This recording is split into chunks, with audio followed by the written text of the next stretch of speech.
ini tampaknya nilainya normal-normal saja. Tapi ya tidak bisa dikatakan aman karena kalau ini rilis, maka Kebun Lenu akan terdampak. Kalau gempa ya akan mengalami guncangan yang hebat, kalau tsunami juga akan terkena dampaknya tsunami. Jadi tidak ada pilihan untuk kebumian ini. Ya. Nah, kalau yang lepas itu segmen-segmen yang merah ini saja, ya bisalah maksimal sampai 8 ya. Tapi kalau segmen di Selatan Banten dan di Jawa Timur dilepas bareng, ya bisa mencapai 9. Itu yang dilaporkan oleh kajian kemarin dan sempat ramai itu. Ya. Jadi ini adalah sebuah informasi hasil penelitian ya, potensi, bukan prediksi, bukan peringatan dini. Jadi kita masih bisa banyak waktu untuk melakukan upaya mitigasi, menyiapkan bagaimana risiko itu nanti berkurang. Nah, Bapak-Ibu sekalian, apakah gempa besar itu ujuk-ujuk terjadi? Itu tidak. Jadi hasil penelitian dan kajian dari berbagai gempa besar di dunia yang kepalanya 8 ke atas, itu jika terjadi gempa dahsyat itu tidak sekali terjadi, pasti ada pembukanya, ada pre-shock atau foreshock. Jadi ada patahan-patahan kecil yang mendahului sebelum terjadinya patahan besar itu. Ya kalau kita membengkokkan kayu, kayu kita pegang tangan, kita pengelengkungkan, kretek, berat. Nah, untuk jadi berat beneran itu bisa butuh waktu beberapa hari, beberapa minggu, beberapa bulan, bahkan 2 tahun atau 3 tahun sebelumnya. Dan aktivitas gempanya itu disebut sebagai repeating earthquake atau repeater. Jadi gempanya itu kecil-kecil, tapi terus-menerus nggak berhenti-berhenti. Jadi mengklaster di sebuah kawasan dan itu muncul terus, aktif terus. Dan itu merupakan sebuah loading yang nantinya akan mengalami patahan, akan mengarah kepada terjadinya patahan besar ya. Jadi seperti gempa Sumatera tahun 2004 yang memicu tsunami dahsyat itu sudah 2 tahun 3 tahun sebelumnya sudah mulai, sejak gempa Aceh tahun 2000 itu sudah muncul. Dan waktu itu kita belum jeli adanya kajian ini. Seperti gempa Tohoku, kemudian gempa di Chile itu gempa besar yang kepala 8 itu sudah terjadi beberapa bulan sebelumnya dan itu bisa dikenali. Nah, kalau kita melihat kasus Selatan Jawa, kita melihat ini yang gempa di atas 5 saja, ini begitu banyak. Jadi ada yang di luar zona subduksi, di outer range ini ada gempa juga. Ini tahun 1921 gempa dan itu tsunami juga bisa di selatan subduksi ini. Kemudian megatrustnya ini yang paling banyak itu di zona megatrustnya ini. Kemudian kalau yang di pulau ini kerak dangkal ya, dan ini juga bukti bahwa di utara Jawa itu masih ada gempa-gempa dalam, yaitu deep focus earthquake itu. Jadi Selatan Jawa itu memang sangat aktif, baik itu di luar zona subduksi maupun di bidang kotak maupun di zona kedalaman menengah itu gempanya masih sangat. Jadi Selatan Jawa itu merupakan kawasan semi aktif dan kompleks karena memang subduksinya itu masih sangat aktif.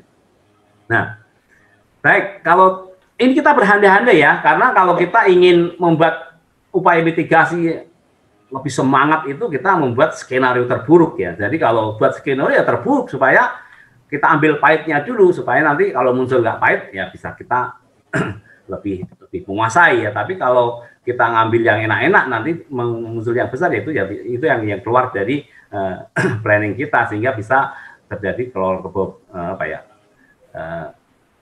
salah penanganan ya. Sehingga jika tadi yang disebut sebagai deficit strip itu bisa rilis dan rilisnya bareng, maka terjadilah gempa 9,1 ini. Nah, Bapak Ibu tadi ingat kalau warna kuning itu bangunan udah rusak ya. Bayangkan di daerah Palembang sampai perbatasan Jawa Tengah Jawa Timur ini rumah banyak mengalami kerusakan karena di atas 6 MMA.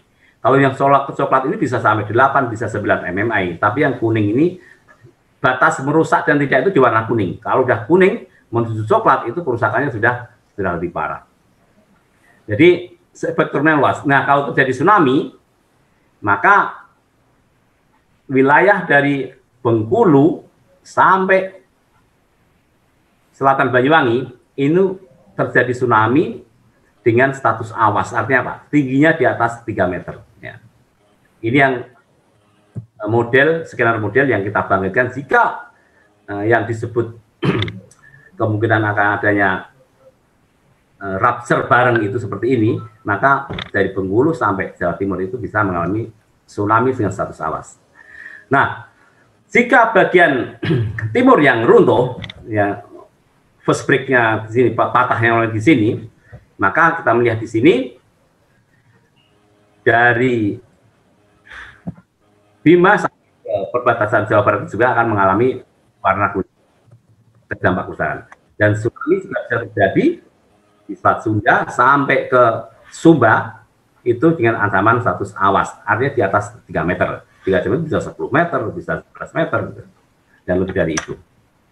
Nah, ini adalah bagaimana kita BMKG menyiapkan itu, bahwa tempat-tempat itu sudah kita informasikan waktu tibanya kapan, tingginya berapa, itu akan kita sebarluaskan dengan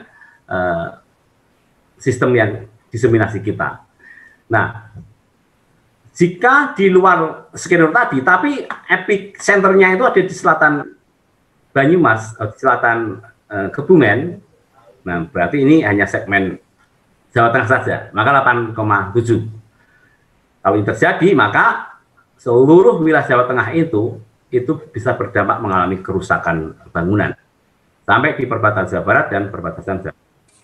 Karena MMI sampai 7 hingga 8 MMI, artinya kerusakan sedang hingga berat. Nah, di sini jika itu terjadi, maka status awas itu hanya di pantai Tasik sampai ke Pacitan. Ini akan mengalami status tsunami dengan ancaman awas di atas 3 meter. Itu kalau 8,7 saja. Nah, kita perlu mempercayai catatan sejarah ya, karena barang siapa yang belajar dari sejarah, maka dia akan mengalami pengalaman dan dia akan bisa merencanakan masa depannya. Dalam hal ini kita akan melangkah dalam upaya mitigasi ya. Dan kalau kita catat, kejadian tsunami di selatan Jawa itu sudah terjadi 8 kali. Ya, bisa jadi lebih ya.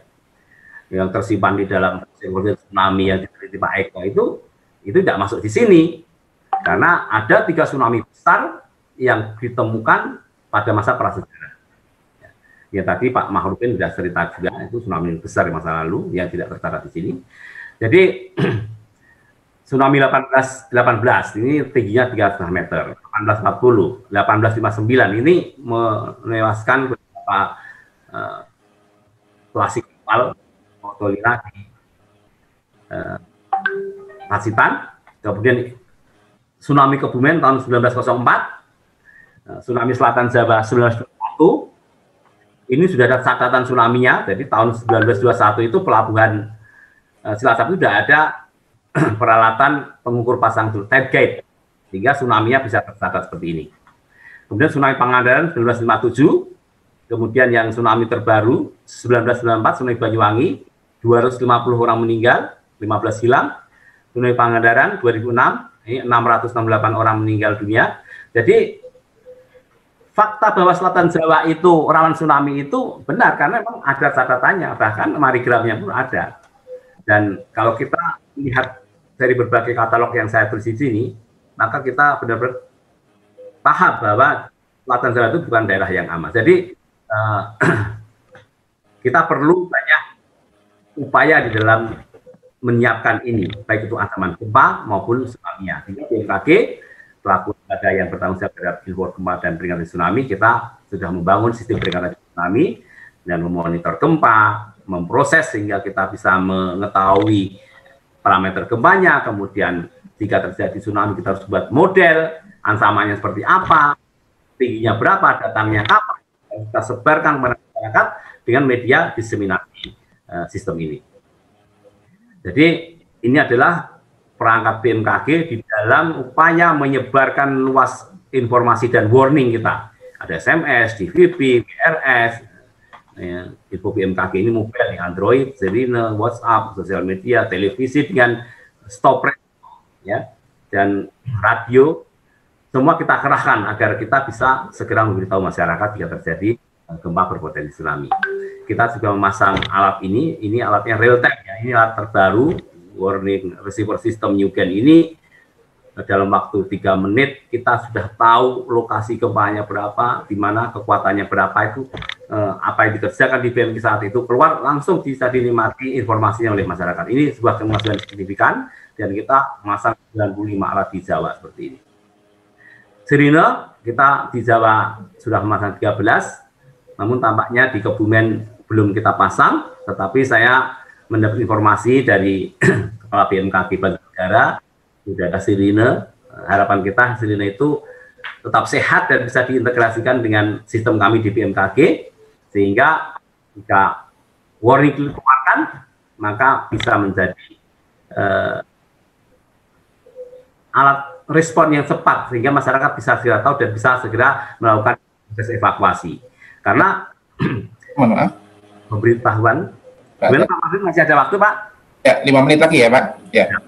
Sehingga ini adalah contoh bahwa dengan warning itu kita bisa menyelamatkan nyawa orang. Ini Pak Freddy ini selamat kami dipakai hanya karena mengikuti siaran Metro TV yang kita stop press.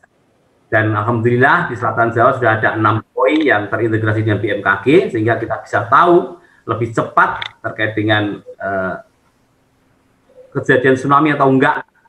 Setelah kita warning itu lebih cepat jika ada buoy seperti ini pasang BPPT.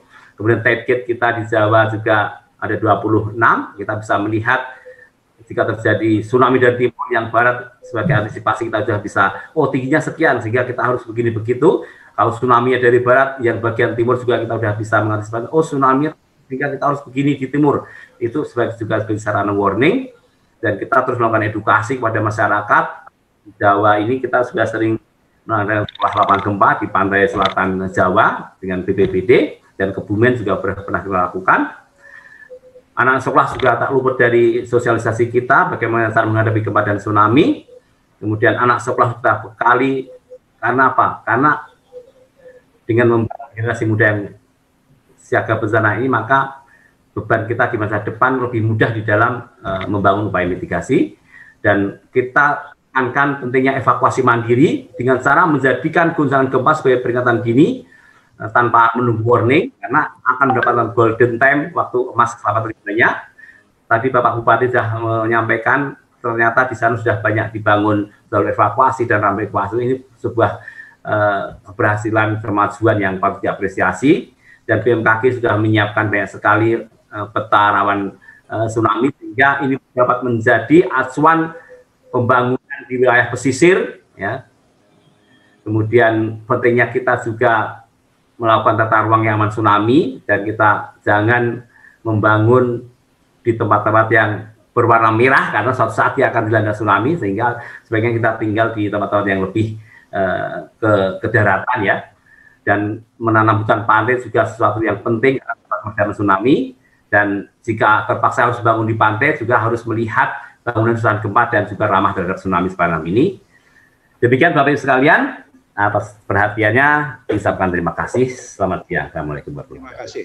Waalaikumsalam. Terima kasih sekali Pak Husni Ansori dan juga Pak Daryono. Ini kalau yang cerita tentang bumi itu ahli geologi dan kemudian juga ternyata sangat mengenal kultur dari Jawa Tengah bagian selatan pada umumnya dan juga kultur Kebumen pada khususnya, ini sangat menarik sekali ya. Karena tadi kita tahu bahwa ternyata tanah tempat kita lahir dan dibesarkan ini, di Kebumen ini, itu sudah ada sejak 117 juta tahun silam. Ini dibentuk oleh proses geologi yang rumit. Jadi bukan hubungannya yang rumit, tapi geologinya yang rumit. Dan kemudian juga di sana ada banyak sekali bentang lahan, mulai dari dataran tinggi sampai kemudian ke dataran rendah. Bahkan tadi kita melihat dari presentasi Pak Husni Ansori, ada cerita tentang bagaimana perbukitan Gamping yang selama ini kita kenal ya. Orang Kebumen itu pasti belum ada yang tidak pernah ke Jati Jajar, gua yang paling terkenal itu. Nah, tapi ternyata kita baru tahu sekarang bahwa Gua Jati Jajar ini berdiri di atas batuan vulkanik. Itu batu Gamping, betul, tapi di bawahnya ada batuan vulkanik. Malah ada cerita bahwa di situ mungkin dulu pernah ada gunung berapi yang kemudian meletus besar atau bagaimana, dan kemudian meninggalkan jejak-jejak yang masih bisa terlihat sampai sekarang. Dari cerita dari paparan Pak Daryono juga kita mengetahui bahwa dari struktur geologi yang demikian, kita memiliki banyak sekali keuntungan. Di satu sisi ada tanah subur, ada kemudian air yang mudah dicapai, walaupun kadang-kadang kita juga kelebihan air ya dalam hal banjir misalnya. Kemudian juga ada bentang lahan yang relatif datar, sehingga kalau pengen bangun jalan, pengen bangun rumah ataupun yang lain itu relatif lebih mudah. Tapi juga ternyata di sisi lain kita mengalami resiko kegempaan dan juga resiko tsunami. Tadi Pak Daryono memaparkan bahwa bahkan di Kebumen sekalipun, meskipun itu belum masuk ke dalam peta nasional, ternyata ada sesar atau patahan yang mungkin aktif dan berpotensi sebagai sumber gempa di masa depan.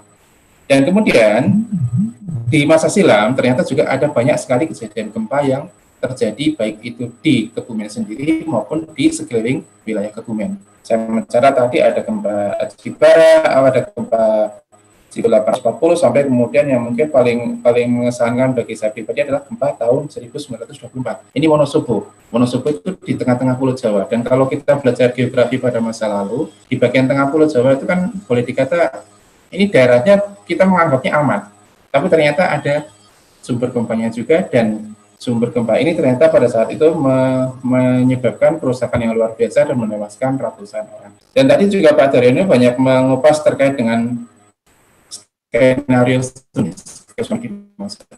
juga terlalu ada pasti megatrustnya, dan kemudian belum memaparkan bagaimana kalau terjadi di selatan Jawa bagian barat, itu ternyata dampak getarannya akan sampai ke Palembang di Sumatera, dan kemudian sampai ke Jawa bagian tengah, dan kemudian akan melepaskan gelombang dengan ketinggian sekitar 10,4 meter ya, kalau dalam catatan saya, mungkin nanti bisa dikoreksi Pak Daryono, akan melepaskan gelombang dengan setinggi 10,4, dan kemudian jika itu terjadi di Jawa bagian tengah, itu juga gelombangnya ada meskipun tidak tinggi itu, tapi juga kerusakan yang akan ditimbulkannya tentu akan signifikan. Nah, ini terkait dengan hal ini tadi cukup banyak pertanyaan yang sampai ke meja kami.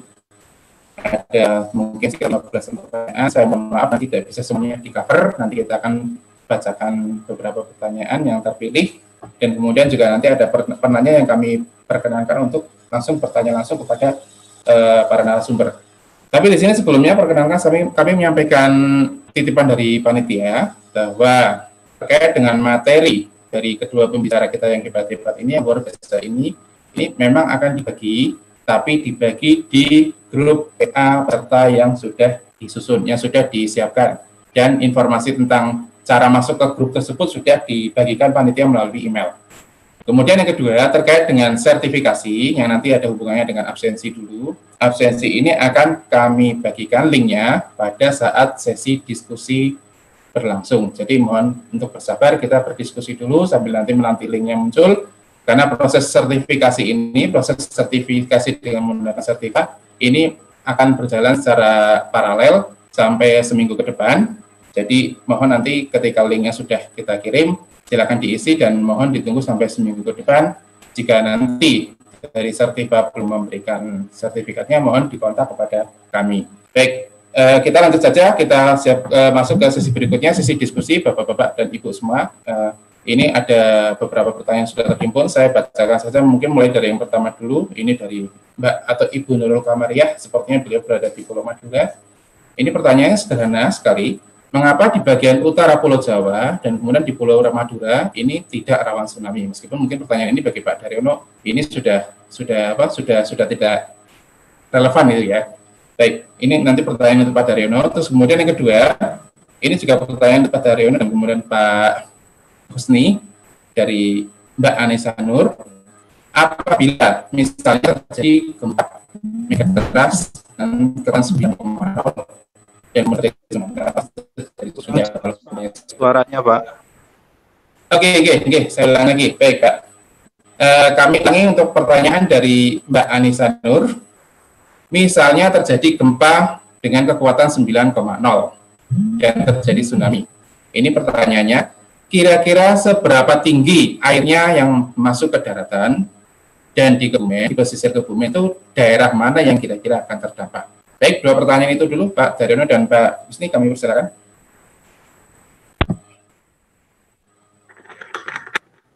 Terima kasih Pak Marwin, pertanyaan bagus sekali. Jadi mengapa di utara Jawa dan Madura tidak rawan tsunami?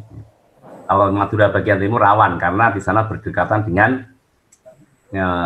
zona sesar naik Flores di utara Bali, utara NTT. Jadi bisa berdampak dari sana. Tapi yang pasti kalau utara Jawa Barat dan utara Jawa Tengah itu relatif lebih aman, dan sejarahnya belum ada kalau di utara Jawa Tengah.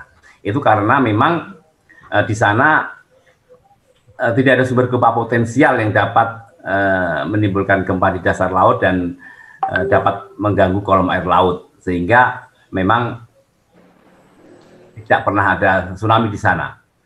Kemudian yang kedua, gempa-gempa di sana itu dalam, artian lebih dari 200 meter. Jadi jika terjadi gempa berkekuatan 7,5 pun kalau di dalam 300 sampai 500 ya tidak akan berdampak, sehingga tidak akan menimbulkan gangguan terhadap kolom air laut dan tidak akan menimbulkan tsunami. Karena memang slab penunjaman lempeng Australia ke bawah Jawa itu kan melengkung makin ke utara makin dalam, sehingga sumber gempa di sana tidak akan pernah dangkal. Kemudian terkait dengan landaan tsunami yang dimaksud tadi, jadi setiap pantai itu memiliki karakter yang berbeda-beda.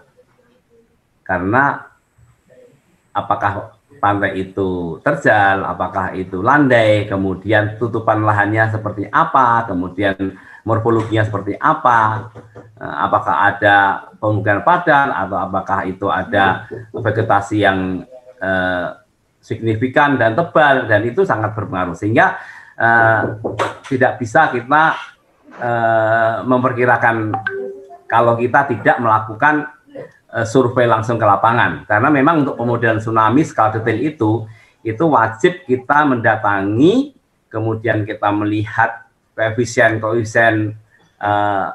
gesek permukaannya, seperti tutupan lahannya apa, profil reliefnya seperti apa, itu sangat penting sekali untuk masukkan model, sehingga kita baru bisa menilai tempat itu seperti apa landaan tsunami-nya, apakah bisa jauh, apa dekat, atau bahkan tidak bisa menyentuh daratan karena memang ada barier-barier terkait dengan tutupan lahan dan kondisi relief yang menghalanginya. Demikian Pak Marvin, terima kasih.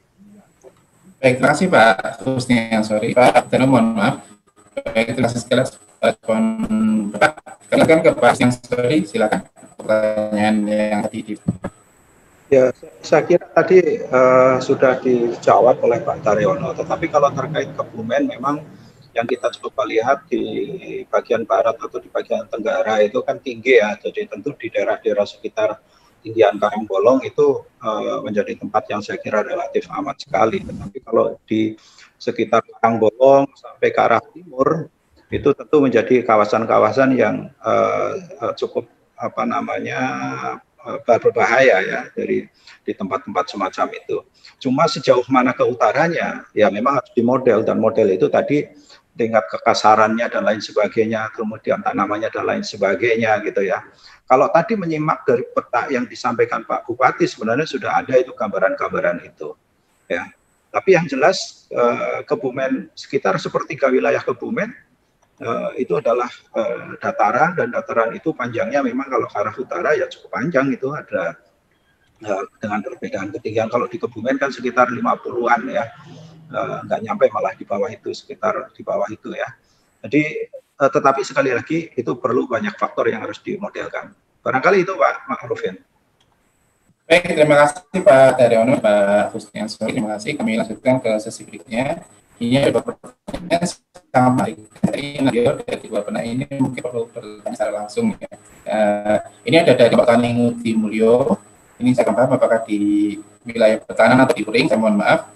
Ini nanti ada pertanyaan terkait bagaimana cara mempertahankan vegetasi pantai seperti cemara laut. Kemudian ada pertanyaan dari Bu Yuyun Puji Rahayu, SS. Ini terkait dengan bagaimana membedakan tsunami dengan gunung biasa dan mengatasi kepanikan atau kecemasan. Ya, baik, karena saat kepanikan atau kecemasan ini sudah menjadi hal yang namanya mengemuk argumen sekarang pada saat ini. Ketika kita bicara tentang resiko dan potensi tsunami, beberapa kali kami mendapatkan pertanyaan ini antara ini apa enggak menakut-nakuti orang, karena kalau bikin masalah yang menakuti kemudian ada yang nanti kita bisa kami laporkan gitu ya, sampai setingkat seperti itu. Baik, kami panggil Bu Yuyun Puji Rahayu, apakah masih ada di dalam Zoom meeting, mungkin untuk bisa menyalakan video dan mic-nya untuk menyampaikan pertanyaan secara langsung. Silakan Bu Yuyun, dan kemudian nanti dilanjut dengan dari Bapak dari kelompok Ngudi Mulyo. Ya, kami silakan Bu Yuyun terlebih dahulu. Terima kasih, saya Yuyun Puji Rahayu. Kebetulan saya dari SMP Negeri 2 Ayah, Pak. Saya di Pegunungan. Menanyakan tadi terkait tentang Bang Tsunami, Pak. Karena kebetulan daerah saya itu kan daerah pantai. Saya ayah, Pak, di Pantai Logending dan Pantai Menganti, Pak. Ya. Ya. Bagaimana membedakan gelombang tsunami dengan gelombang biasa, Pak? Karena kebetulan di pesisir pantai selatan itu gelombangnya itu juga besar dan tinggi gitu, Pak. Jadi bagaimana kita membedakan antara gelombang tsunami dan gelombang besar itu, Pak? Itu pertanyaan saya yang pertama, Pak. Ya, lanjut Bu, silakan. Oke, kemudian pertanyaan saya yang kedua yaitu tentang bagaimana mengatasi kepanikan dan kecemasan publik terkait tentang berita-berita yang dari akhir tahun kemarin itu yang mengatakan bahwa di pesisir selatan itu akan terjadi tsunami besar dan gempa besar. Kebetulan saya juga pernah mengikuti pelatihan-pelatihan di SAR dan di BPBD, tapi untuk mengatasi kepanikan masyarakat sendiri itu masih belum efektif kalau hanya kita memberitahukan melalui media sosial atau face to face di pertemuan-pertemuan rutin seperti di yasinan atau di arisan-arisan seperti itu, Pak. Terima kasih, Pak. Itu pertanyaan dari saya. Mohon penjelasannya. Selamat siang dan Assalamualaikum warahmatullahi wabarakatuh. Waalaikumsalam warahmatullahi wabarakatuh. Baik, terima kasih Bu Yuyun. Kami lanjutkan dari Bapak-Bapak di kelompok di Mulyo. Waktu dan kami silakan mic dinyalakan ya, supaya masyarakat bisa terdengar. Mic-nya masih mute itu Mas, yang dulu. Oh ya.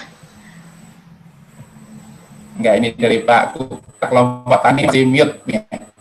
Ini dari kelompok Tani Ngudi Mulyo, Tambak Mulyo, Puring. Mau bertanya, Pak. Ini di Tanah Sepadan, Tanah GG, Tambak Mulyo, Puring. Ini ada indikasi akan ditambak udang. Dan kalau tambak udang itu sangat, apa istilahnya, merubah gundukan pasirnya dan terancam untuk tanaman pantainya itu ada pohon kelapa dan lautnya. Nah, kami ini sebenarnya sudah berusaha dari dulu untuk menahan agar tanah bebek itu tidak dimanfaatkan untuk tambak udang. Dan yang sudah ada ini tambak udang kan di tanah pemajakan atau tanah pribadi. Nah, ini gimana Pak solusinya biar kami tetap utuh untuk mempertahankan tanah sepadan atau tanah GC tersebut, Pak, agar supaya tidak ditambak udang karena sangat berbahaya untuk potensi tsunami. Mungkin seperti itu dulu, Pak. Terima kasih. Assalamualaikum warahmatullahi wabarakatuh. Baik, Waalaikumsalam warahmatullahi wabarakatuh. Sudah terima pertanyaan meskipun tadi ada sedikit noise ya, ada sedikit suara menunggu, tapi itu bisa dipahami. Baik, untuk Pak pertanyaan ada kaitannya dengan yang tadi dipaparkan Pak Ani dan Pak Daryono. Kami persilakan kepada Pak Husni Angsori dulu, silakan Pak.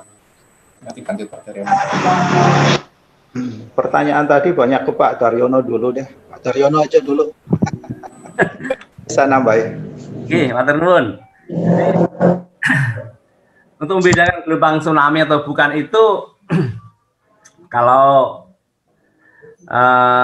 kita yang suka melihat anatomi gelombang tsunami tentu akan paham. Tapi kalau masyarakat ya sebaiknya kalau gelombangnya itu keruh ya, keruh artinya gelombang tsunami itu kan mengaduk dari bawah juga ke atas, sehingga beberapa gambar gelombang tsunami itu memang warnanya hitam dan pekat ya, coklat hitam gitu. Jadi karena memang ada sedimen yang terangkut ya. Kemudian tentu saja dia akan naik di atas muka laut pada umumnya. Jadi dan terjangannya itu tidak seperti gelombang biasa yang kemudian berulang-ulang memiliki pola yang sama, tapi ini sebenarnya badan air yang berjalan, bukan karena angin ya. Kalau gelombang laut kan karena ombak ya. Makanya saya itu tidak pernah menyebutnya gelombang tsunami, tapi tsunami gitu saja, karena memang ini karakteristiknya berbeda dengan ombak. Jadi seperti badan air yang berpindah tempat atau bergerak. Kemudian makanya ada unsur gravitasi di situ, dan itu terjangannya sangat-sangat kuat sekali, berbeda dengan kalau ombak laut biasa. Dan kalau dari visual memang kelihatannya berbeda, karena tsunami itu memiliki apa ya, kalau sudah dekat pantai itu keruh dan kehitaman ya. Tapi yang ada juga yang bentuknya itu seperti dinding berjalan ya. Jadi seperti tembok berjalan, tapi semakin mendekat pantai itu, karena memang impuls gelombangnya itu memang badan air, jadi bukan ombak, jadi berbeda. Jadi seperti tadi itu warnanya berbeda, kemudian front gelombangnya itu juga berbeda, muka gelombangnya itu berbeda, kemudian tentu saja dia memiliki terjangan yang berbeda, dan dia lebih tinggi daripada gelombang-gelombang pada umumnya, dan itu biasanya kalau sudah mencapai pantai tingkat ketinggian bisa lebih destruktif meskipun tingginya setengah meter atau 1 meter. Demikian Pak Marvin. Baik, terima kasih atas responnya. Kami lanjutkan ke Pak Husni Ansori, silakan Pak. Ya, baik, terima kasih. Tadi mungkin saya menanggapi yang terkait dengan yang kedua sama yang ketiga. Memang betul bahwa sosialisasi kadang-kadang juga belum cukup hanya disosialisasikan sekali, tetapi yang lebih penting sebenarnya bagaimana praktek lapangan gitu ya. Barangkali suatu saat ada praktek lapangan, bagaimana membuat semacam simulasi begitulah secara langsung di lapangan, itu akan menjadi lebih bagus ya. Kalau sosialisasi memang penting, perlu, dan itu perlu dilakukan secara masif, karena itu akan terkait dengan peningkatan kapasitas masyarakat. Yang tadi Pak Bupati sebut adalah mitigasi yang sifatnya non-struktural. Jadi itu penting juga, tetapi memang kadang-kadang juga harus dilakukan dengan praktek. Mungkin itu ya, terkait dengan itu. Kecemasan saya kira wajar, tetapi kalau kita memahami ilmunya, kita bisa mendapatkan gambaran bagaimana mekanismenya, bagaimana katakanlah datangnya dan lain sebagainya, saya kira akan mengurangi itu. Intinya kecemasan itu akan berkurang kalau kapasitas dia, masyarakat, akan menjadi semakin tinggi. Itu. Kemudian yang kedua, Pak Ngudi ini, ya sebenarnya kembali lagi ke tata ruang lah, kalau mau semacam ini kan. Setiap izin saya kira, setiap mendirikan suatu bangunan dan lain sebagainya kan ada perizinan. Nah, bagaimana perizinan itu adalah terkait dengan tata ruang, dan bagaimanakah tata ruang di situ mengizinkan apa enggak. Jadi kembali ke tata ruang ya. Kemudian apakah dia berizin, apakah tidak. Itu aja saya kira tanggapan saya, Pak Ma'rufin. Terima kasih. Baik, terima kasih Pak Husni Ansori. Kami lanjutkan ke pertanyaan berikutnya, karena ini tadi pertanyaan yang sifatnya oral atau langsung secara lisan kepada para pemateri sudah disampaikan. Maka kami kembali ke pertanyaan yang tertulis sifatnya, dan ini kami seleksi karena ada cukup banyak pertanyaan yang masuk. Ini adalah pertanyaan dari Pak Junaidi, Kepala Pelaksana Ketua Harian dari Badan Kepala Geofisika Nasional Karangbolong. Ini ada 3 pertanyaan sekaligus yang diarahkan kepada kedua materi. Yang pertama adalah dengan data empiris sudah ada bisa untuk proses atau memprediksi kejadian tsunami. Terus kemudian yang kedua, jelas Pak. Kurang jelas Pak.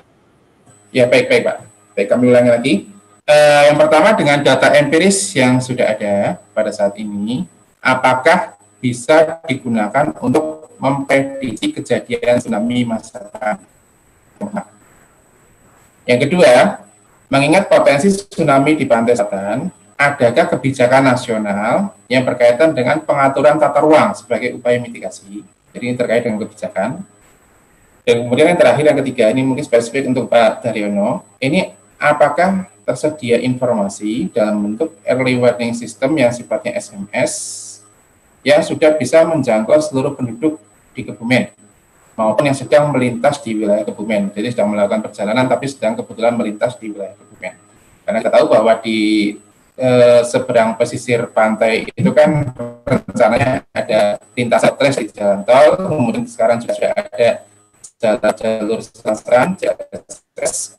Dan itu karena sudah dibangun Bandara NYA di Kulonprogo, itu nanti akan menjadi salah satu poros transportasi nasional di depan. Nah, ini dengan resiko-resiko ini mungkin cukup menarik untuk dikaji terkait dengan mitigasi tsunami-nya ke masa depan. Karena Pak Daryono sepertinya sedang tadi mohon izin keluar sebentar untuk ke belakang. Kami persilakan Pak Husni Ansori untuk merespon pertanyaan-pertanyaan ini terlebih dahulu. Waktu dan tempat kami persilakan Pak. Ya, baik. Ma'rufin, sebenarnya ini lebih spesifik ke arah masalah tsunami, ini lebih ke arah Pak Daryono. Tetapi baik, saya coba respon beberapa hal yang bisa saya respon.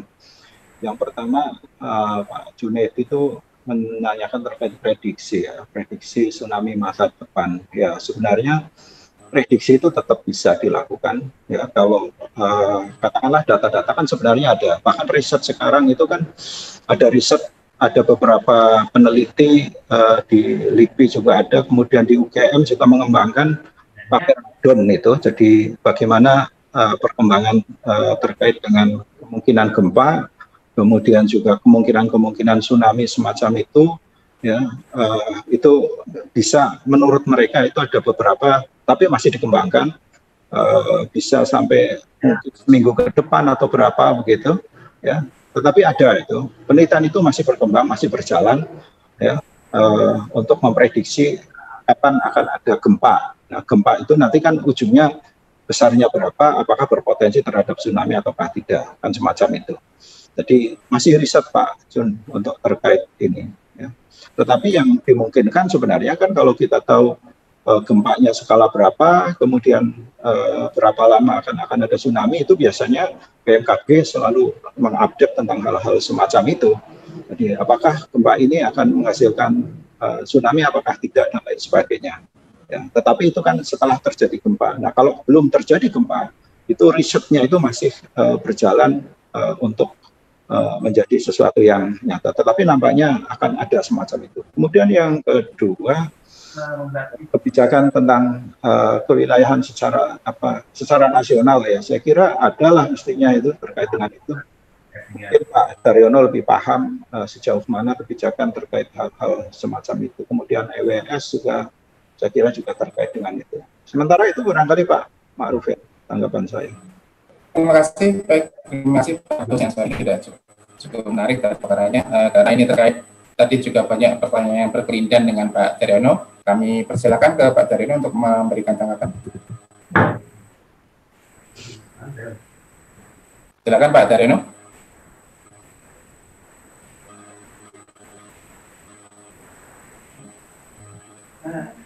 Saya itu sedang tanya jawab Zoom webinar dan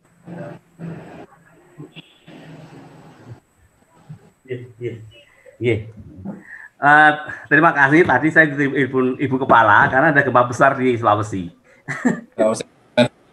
Kami juga terima informasinya Pak D. Ini juga banyak yang nanya, tapi beliau ya kita sedang ada kegiatan, jadi kita fokus ke sini dulu.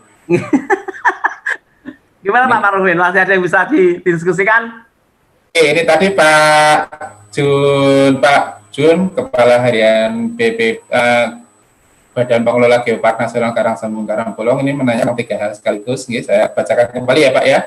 Ini jadi dengan pilih yang ada, apakah kita bisa memperkan kejadian tsunami masa depan di Kebumen? Itu ya Pak.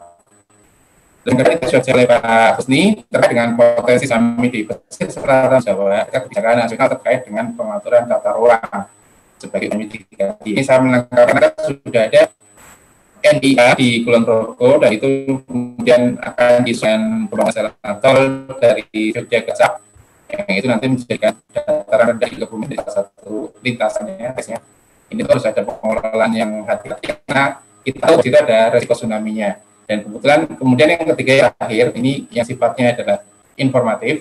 Apakah info dalam bentuk IWS, Early Warning System SMS, sudah bisa menjangkau seluruh penduduk, Pak? Khususnya adalah penduduk Kebumen maupun penduduk yang sedang melintas di Kebumen. Jadi sedang menyelenggarakan transportasi, tapi kebetulan sedang melintas di wilayah ini. Nah, demikian Pak Daryono, kami persilakan. Matur nuwun. Karena suara Pak Marufin itu tidak jelas, tapi yang pasti yang belakang itu apakah early warning itu bisa dapat dijangkau oleh publik gitu ya? Nah itu bisa, karena sekarang ini kan diseminasi formal kita itu kan warning receiver system ya, karena di situ tidak hanya angka-angka tapi ada petanya. Nah Bapak Ibu jika berkenan untuk mendapatkan informasi itu nanti bisa masuk ke Telegram kami. Ya, kita punya Telegram bot yang itu kontennya itu tidak hanya teks tapi peta. Kemudian ini yang pertama. Kemudian yang kedua, boleh masuk install di Play Store namanya WRS BMKG. Jadi kalau WRS BMKG itu informasinya tidak hanya angka tapi juga peta. Bahkan peta-peta hasil modeling itu bisa terupload di situ dan bisa dilihat, sehingga sama saja Bapak Ibu memiliki alat warning receiver system new generation yang saat ini unggulan kami, dan itu ada di HP Bapak Ibu, dan itu sudah kita siapkan terkait dengan fasilitas ini. Demikian Pak Maudin, sebelumnya Pak pelan-pelan Pak, jadi supaya tidak ngelipet kata-katanya. Ya, baik. Terima kasih. Saya sampaikan pertanyaan yang pertama. Ini sebenarnya, ini juga mungkin adalah pertanyaan yang terakhir sebelum itu. Dengan data empiris yang ada, Pak Daryono, dengan data empiris yang ada, bisa kita menggunakannya untuk memperkirakan kejadian tsunami di masa depan, Pak. Kalau pemodelan itu, saya sangat percaya bahwa itu sudah bisa mendekati mendekati kondisi fisik yang near real ya. Karena apa? Karena selama kita bisa inputannya batimetri itu bagus, kemudian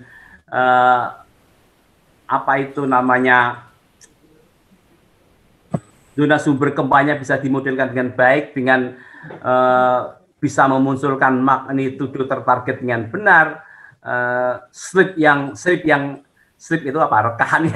Rekan yang terbentuk itu bisa dimodelkan dengan baik dan itu ternyata tepat, maka kekuatan gempanya itu akan sama, akan mirip, dan tentu saja akan menimbulkan dampak yang hampir mirip juga. Dan saya percaya dengan modeling-modeling yang sedang dikembangkan sekarang ini cukup akurat untuk memprediksi ya, meskipun gempanya nggak bisa diprediksi kapan terjadinya. Tetapi dengan membuat pemodelan-pemodelan yang kita sering lakukan ini sudah bisa memberikan pendekatan. Bahkan di BMKG juga dalam memberikan warning tsunami itu, itu juga berdasarkan skenario database. Jadi di BMKG itu saat ini sudah memiliki 18.000 skenario model ya. Jadi Bapak Ibu istilahnya gini bercandanya ya. Minta magnitudo berapa? Di mana? Kedalamannya berapa? Itu kita sudah punya gambar tsunami-nya semua 18.000 dan kita akan buat menjadi 20.000. Jadi seperti itu. Jadi ya kalau persis 100% ya sebenarnya tidak mungkin, tapi mendekati itu bisa Pak Marufin. Jadi itulah tujuannya kita membangun kapasitas di dalam pemodelan, kemudian di dalam membuat big data itu bisa menjawab itu semua. Demikian Pak Marufin. Terima kasih Pak Daryono, telah cukup menjawab dengan modeling. Ini di sini masih tersisa 10 pertanyaan sebenarnya, tapi mohon maaf sekali karena kendala waktu juga. Ini sudah pukul 3:10 waktu Indonesia bagian Barat, dan tadi memang sekitar 30 menit lalu ada kejadian gempa di Imajini. Skala yang tadi disampaikan adalah 5,8, dan kebetulan Pak Daryono adalah yang bertanggung jawab terkait dengan informasi dan sekaligus data potensi kerusakan di kejadian gempa bumi di Indonesia. Jadi beliau ini nanti akan langsung meninggalkan ruangan. Tapi sebelum kita tutup, saya mohon dari masing-masing pembicara, dari Pak Daryono dan Pak Nasri, ada closing teman yang bisa disampaikan ke masyarakat, Pak. Waktu dan tempat kami akan mulai dari biasanya dari Pak Husni. Silakan Pak Husni. Oh ya, terima kasih Pak Ma'rufin. Jadi mudah-mudahan apa yang kita dapat hari ini, terutama tadi gambaran tentang kondisi topografi Kebumen, kemudian kondisi geologinya seperti apa, dan kemudian tadi ada informasi tentang data-data kegempaan dan lain sebagainya. Kedepannya mudah-mudahan kita semakin aware terhadap kemungkinan potensi terjadinya bencana tsunami seandainya ada gempa-gempa besar semacam itu. Tentu ini perlu langkah-langkah ke depan berikutnya terkait dengan mitigasi, pemetaan dan lain sebagainya terkait dengan hal-hal itu. Intinya bagaimana meningkatkan kapasitas dan juga bagaimana tata ruang barangkali bisa kita sepakati bersama untuk hal-hal pembangunan di sekitar itu. Itu aja saya kira. Terima kasih. Assalamualaikum warahmatullahi wabarakatuh. Oh, baik. Bapak Ibu sekalian yang kami hormati, bahwa kita sudah ditakdirkan hidup di daerah pertemuan lempeng. Jadi mau tidak mau, suka tidak suka, itu adalah sebuah risiko yang harus kita hadapi. Satu jalan yang bisa membuat kita selamat adalah berupaya merealisasikan upaya mitigasi struktural, kemudian non-struktural, itu harus berjalan beriringan. Jadi meskipun kita tinggal di daerah di batas lempeng, punya risiko gempa dan tsunami yang cukup sering, kita masih selamat dengan melakukan upaya mitigasi, kemudian adaptasi dengan cara merencanakan pesisir yang aman, kemudian membangun rumah tahan gempa, mengedukasi bagaimana cara selamat saat terjadi gempa tsunami. Itu adalah cara-cara agar kita tetap bisa selamat meskipun hidup di daerah yang rawan gempa dan tsunami. Demikian Pak Marvin, terima kasih. Baik, terima kasih. Jadi ini masih ada benang merah dengan statement dari Pak Husni Ansori tadi. Selain dengan peningkatan kapasitas, maka kita meningkatkan kemampuan mitigasi. Jadi kita selamat dari bencana ketika kita mengetahui karakter, sifat-sifat dan kemudian cara mengelaknya secara lebih lanjut. Baik, Bapak dan Ibu semua, juga yang memisahkan kita, kami mohon maaf sekali karena ini sudah pukul 3:14. Jadi waktu juga yang memisahkan kita, kami mohon maaf atas beberapa hal yang terkait dengan masalah-masalah selama berjalannya diskusi ini. Sebelumnya kami perlu sampaikan bahwa link absensi sudah kami bagikan di kolom chat, juga di kolom di app. Jadi silakan untuk mendaftar, untuk mengisi absensinya. Nanti sertifikat dilayani oleh sertifikat selama 1 minggu. Kemudian yang kedua, terkait dengan materi dalam bahasa ini. Ya, silakan Pak. Untuk saya, nanti akan saya sampaikan Pak Marufin, karena ada beberapa model yang tampaknya tidak untuk publik, jadi untuk acara ini saja, tapi yang pasti nanti akan saya siapkan untuk Pak Marufin untuk dibagikan. Gimana Pak? Baik. Jadi kalau Pak Daryono nanti ada delay gitu ya Pak ya? Siap. Baik, terima kasih Pak Daryono. Untuk materi nanti akan kita sampaikan di guide untuk Pak Daryono agak ada sedikit lambatan. Terus kemudian yang kedua, ini adalah kegiatan sesi pertama. Jadi seminggu lagi, tanggal 21 Januari, insya Allah kita akan menyelenggarakan yang sesi bagian kedua. Ini langsung terkait dengan potensi tsunami-nya dan kemudian bagaimana mitigasinya. Yang kita akan menghadirkan beliau Kepala Puslitbang Geoteknologi LIPI, Kepala Pusat Penelitian dan Pengembangan Geoteknologi LIPI, Bapak Dr. Eko Yulianto. Ini adalah pawangnya tsunami di Indonesia. Dan kemudian nanti akan menghadirkan juga Kepala Pelaksana Badan Penanggulangan Bencana Daerah Kabupaten Kebumen sekaligus Ketua Pengurus Palang Merah Indonesia Kabupaten Kebumen. Baik, dari kami cukupkan sekian. Waktu dan tempat kami kembalikan ke pembawa acara, Bapak Untung Karnanto. Silakan Pak. Oke, selanjutnya untuk saya ingatkan sekali lagi juga bahwa nanti di minggu depan kita akan ada sesi keduanya. Sekali lagi itu akan lebih asik lagi, akan lebih pasti, kita akan lebih banyak wawasan yang akan kita terima. Untuk selanjutnya kami mohonkan kepada Bapak untuk menutup acara pada siangan hingga sore hari ini, Pak Kiai Musinum untuk menutup dengan doa. Yang non Muslim untuk menyesuaikan, mohon maaf saya memimpin dengan cara Muslim, dan kepada para kiai, para sesepuh, izinkan saya memimpinnya. Allahumma sholli wa sallim ala sayyidina Muhammad wa ala ali sayyidina Muhammad. Hamdan syakirin, hamdan na'imin, hamdan yuafi ni'amahu wa yukafi mazidah. Ya Rabbana lakal hamdu kama yanbaghi li jalalika wajhikal karim wa azim sultanik. Allahumma nas'aluka salamatan fid dinina wa afiatan fil jasadina wa ziyadatan fil ilmina wa barakatan fil rizqina. Allahumma sallimna wal muslimin min afatid dunya wa adzabil akhirah. A'udzu bikalimatillahi tammati min syarri ma khalaq. Bismillahilladzi la yadurru ma'ismihi syai'un fil ardi wala fis sama'i wa huwas sami'ul alim. Allahumma adfa' 'annal bala'a wal waba'a wal fahsya'a wasyada'ida wal fitana wal mihan ma zahara minha wa ma batan an baladina Indonesia wa syairil budan ya rabbal alamin. Wa sallallahu ala sayyidina Muhammadin sallallahu alaihi wasallam. Rabbana atina fid dunya hasanah wa fil akhirati hasanah wa qina adzabannar. Subhanaka rabbika rabbil izzati amma yasifun wa salamun alal mursalin walhamdulillahi rabbil alamin. Amin. Alhamdulillah. Assalamualaikum warahmatullahi wabarakatuh. Waalaikumsalam warahmatullahi wabarakatuh. Terima kasih Pak Kiai Musinum. Selamat sore dan sampai jumpa lagi di sesi 2 minggu depan. Sekali lagi absensi silakan diisi.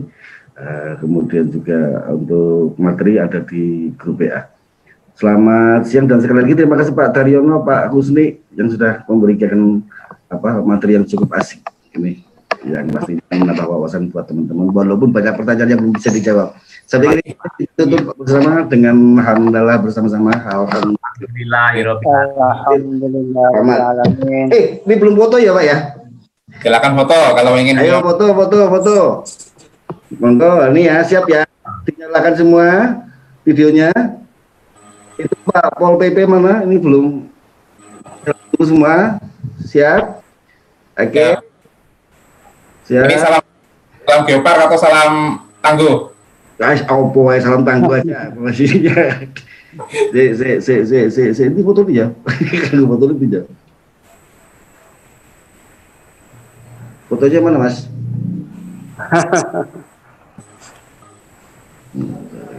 Ibu, saya bantu untuk memandu ke sesi foto.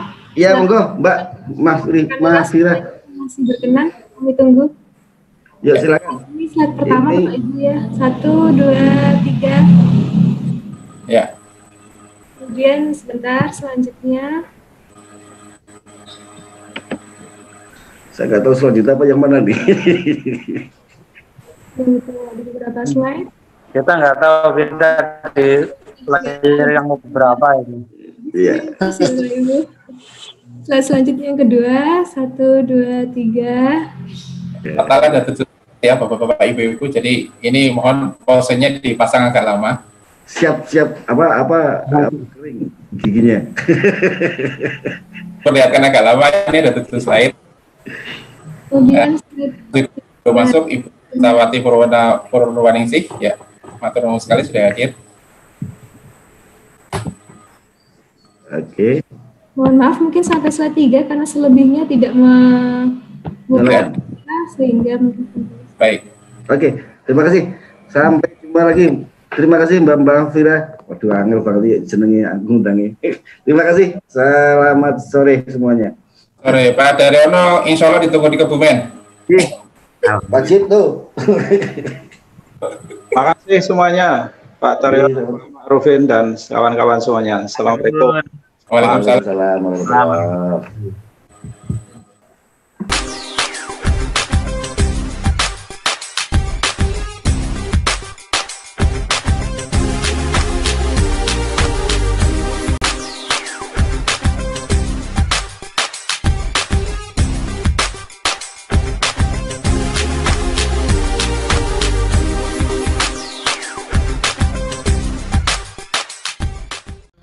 caught in the crossfire.